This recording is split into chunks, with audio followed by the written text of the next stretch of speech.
Ipinasa Kamara ang dalawang resolusyong humihimok sa gobyerno na makipagtulungan sa International Criminal Court kaugnay ng investigasyon nito sa giyera kontra droga. Nakatutok si Mav Gonzalez.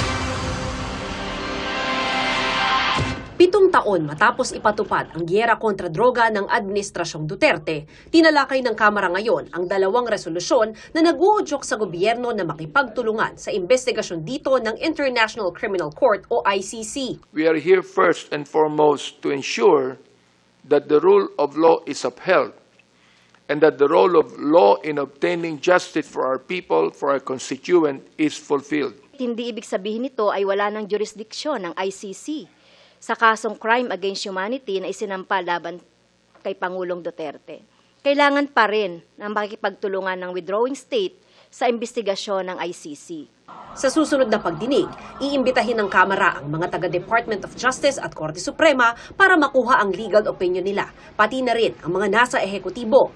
Ang kapatid ng Pangulo na si Senadora Amy Marcos, ikinagulat daw ang resolusyon, sabay patutsada sa pinagmulan-aniya ng problema. Ang laking kahihiyan talaga sa Pilipinas kapag pumasok yung ICC na yan. Kayang papayag-payag ng ganyan.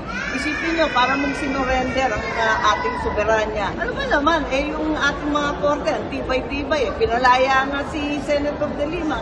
Hindi ba katibayan yun na maayos yung korte at talagang umaandar ang judikatura? Hindi ko nga maintindihan at saka di na sila naawa.